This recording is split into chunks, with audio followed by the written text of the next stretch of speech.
L'ancien vice-président américain, Dan Cahill, qui a servi dans l'administration de George Bush Sr. de 1989 à 1993, a déclaré qu'il ne comprenait pas pourquoi le président actuel des États-Unis n'exerçait aucune pression sur le leader russe Vladimir Poutine, pour lequel il dit qu'il n'a aucun désir de mettre fin à la guerre en Ukraine.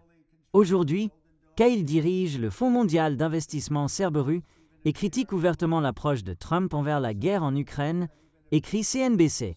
Je ne comprends pas l'affection de Trump pour Poutine. Si tu es un faiseur de deals, si tu fais des accords, alors tu dois avoir un levier de pression. Quel levier de pression Trump utilise-t-il contre Poutine? Aucun.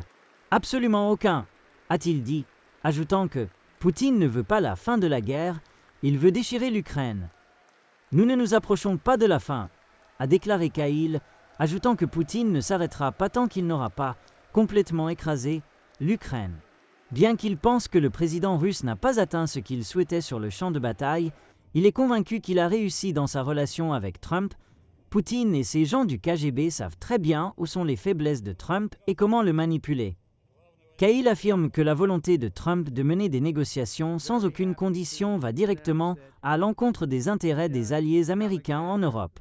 Le week-end dernier, Trump, sur son réseau social Truth Social, a déclaré qu'il espérait que le jour des négociations avec les dirigeants ukrainiens et russes soit productif et mène à un cessez-le-feu. Mais jusqu'à présent, il n'y a pas eu de mouvement concret. Cahill pense que Trump pourrait forcer Poutine à s'asseoir à la table des négociations s'il gelait les fonds russes dans les banques suisses et les dirigeait vers l'Ukraine, fournissait aux Ukrainiens des armes supplémentaires et imposait des sanctions secondaires à la Russie.